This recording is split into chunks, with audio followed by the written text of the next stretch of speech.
అందరికీ నమస్కారం. నేను మీ Ankita. Welcome to Ankita talks.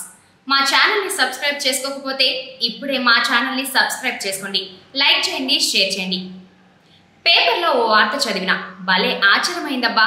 KCR బిడ్డ కవితక్క మండలిలో మాట్లాడుతూ తెలంగాణలో మ్యూజిక్ డైరెక్టర్లే లేరా, జై జై హే తెలంగాణ పాటకు ఆంధ్రుడితో మ్యూజిక్ డైరెక్షన్ అవసరమా, సీఎం రేవంత్ రెడ్డికి తెలంగాణ ఆత్మ లేదు, ప్రజల మనోభావాల్ని దెబ్బతీశారని విమర్శించింది.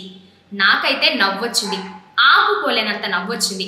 ఏమో కీరవాణి సంగీతం జనాలకి నచ్చలేదేమోలే, ఆయన రాజమౌళికి తప్ప ఇంకెవరికి సరిగ్గా చేయడేమోలే. అది కాదు ఇక్కడ మ్యాటర్. కీరవాణి ఆంధ్రుడు కాబట్టి తెలంగాణ జాతి గీతానికి మ్యూజిక్ చేయకూడదు అనడమే నవ్వొచ్చింది. అది కూడా వేరే వాళ్ళు విమర్శిస్తే కాస్త అర్థముందేమో కానీ కవితక్క ఆ మాట అనడమే బుర్ర హీట్ ఎక్కిపోయింది. జనాందేముంది, గత విషయాల్ని చెప్పిన మాటల్ని ఇట్టే మర్చిపోతారు. ఏది కొత్తగా మాట్లాడితే అదే చెల్లుతుంది అనే ప్రిన్సిపల్ రాజకీయ నాయకులకు బాగా అలవాటైన రూటు. బీఆర్ఎస్ ఏడాది కాలంగా అదే ఫ్రస్ట్రేషన్ చూపిస్తోంది. తమ గతాన్ని దాచేస్తూ అనేక విషయాల్ని మసిపూసి కొత్త మాటలు అందుకోవడం వింతే. అసలు జై జై హే తెలంగాణ అనే పాటనే నిరాకరించాడు కవితక్క తండ్రి కేసీఆర్.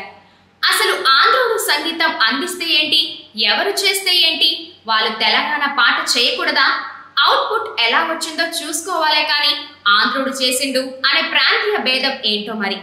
ఎస్, డబ్బులిచ్చి ఎవరితోనైనా పని చేయించుకుంటాం, ఆ పనిలో క్వాలిటీ ఉందా లేదా అనేది చూడాలి, అంతే. ఇంకా నవ్వొచ్చే విషయం ఏంటంటే 2021లో కవితక్క తెలంగాణ జాగృతి ఓ బతుకమ్మ పాట వీడియో క్రియేట్ చేయించింది. దాని పేరు అల్లిపూల వెన్నెల, రాసింది వరంగల్ మిట్టపల్లి సురేందర్. అంత మట్టుకు ఓకే. అదేమైనా తెలంగాణ భాషలో ఉందా, అందులో తెలంగాణ ఆత్మ పట్టు చీర కట్టుకొని మల్లెపూలు పెట్టుకొని గలగలా నవ్వుతూ తిరిగిందా అనే ప్రశ్నల జోలికి పోట్లేదు. కానీ దానికి music director AR Rahman, director Gautham Menon ఎవరు కవితక్క వాళ్ళు? తెలంగాణలో టాలెంట్ ఉన్న దొరకలేదా? వాళ్ళు మాత్రమే కాదు, కొరియోగ్రాఫర్ బృంద ఎవరు, గాయని ఉత్తర ఉన్నికృష్ణన్ ఎవరు, కో ప్రొడ్యూసర్ ప్రీతి శ్రీవిజయన్ ఎవరు, చివరకు వీడియోలో నటించిన వాళ్ళలో అనగా మేఘా రాజన్, యాంజలినా ఎవరమ్మా, చివరకు ఎడిటర్ యాంటోనీ, కాస్ట్యూమ్స్ ఉత్తర మీనన్, వీళ్ళల్లో ఎవరు తెలంగాణ వాళ్ళో ఊసింత చెప్తే తెలుసుకుంటాం. సో కీరవాణి పాటలో తెలంగాణ ఆత్మ లేదు. ఆయన ఆంధ్రోడు లాంటి మాటలు మాట్లాడే ముందు, తెలంగాణ ప్రజల మనోభావాల గురించి చెప్పే ముందు మనం చేసిన విషయాలు మెమొరీలో ఉంచుకుంటే బాగుంటుందేమో. ఆంధ్ర ప్రజలు, తెలంగాణ ప్రజలు అల్లిపూల వెన్నెల అనే పాటను చూడండి, యూట్యూబ్ లో ఉంది.